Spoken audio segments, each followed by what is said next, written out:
When I first saw you, you said you'd rather be back in Hull. A bit like me, I'm a Bramley lad. I get a nosebleed when I leave Leeds. But this time of year, it's raining outside. You've got Old Trafford here behind us. There's a real opportunity for you guys at Hull FC to do something special. Not just get a Challenge Cup, but go on and play in another grand final.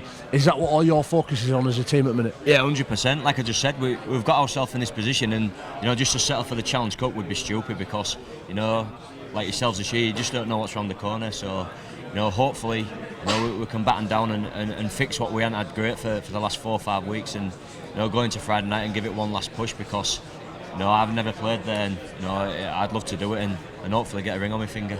Mate, on the way down to Wembley, I went down there and I did the old motorway trip, stopped off in the service stations.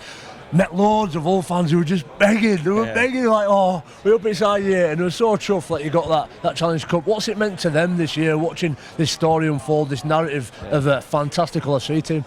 Like you say, they're all mad, they're all balmy down there, and it's not been at the club ever. To win at Wembley, it's missed the club for years and years and years, and everyone you speak to for all the time I've been at the club, it's as long as we win that, you don't have to win another game again, and to see their faces after that, and to walk around the town and that parade we had, it was probably the best feeling that I've ever come across. Obviously having my children was special, but that was just a special thing, and hopefully we can relive that moment because it's something I'll never forget. I'm glad you've got the recognition. Obviously the journalists pick this type of thing, they pick the Lance Todd winners, and I think sometimes they miss the hard work that somebody like yourself does. There's a million tackles. That tackle you come up with at the Challenge Cup final just makes a lot of difference, and I hope obviously go on and play international as well. It's tough for you because there's so many good hookers into Darryl Clark. Mickey McClellan was being injured all year, James Robey, Hodgson over in NRL.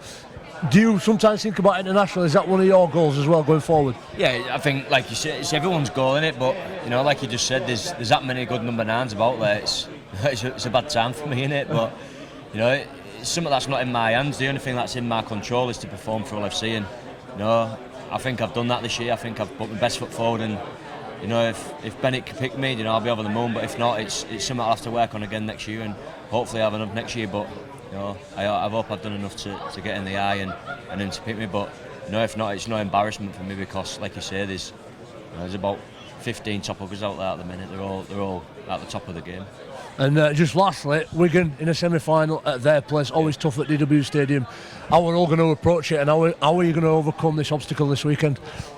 I think we've just got to go and play. We've got to go and play our style that we've played all year. The last 4 weeks we've seemed to go in our shell a little bit, and it doesn't suit us. We're going one out, and it's a bit robotic. So we need to get back to the old LFC, and hopefully it can cause them a bit of trouble because they're right in form at the minute, and we're going to go there and just give it our all, I think. You can fight fire with fire sometimes with Wigan, and one of the things that I loved about Hull when I was younger, playing against your coach Lee Radford and Kingy and Poucher and all these lot, and last day they had this call, banjo time, and you used to fly off at line and absolutely smash it to bits. Do you still have that sort of mentality now and again from the old days? We don't have the banjo call, no. But we want that mentality where we're going, like you say, fight Wigan, because that's what you get from them. So hopefully our big boys can get stuck into them and get us going on that front foot and drive us over that line, because like you say, it's going to be nip and tuck, and I'm sure we'll have enough, hopefully, anyway.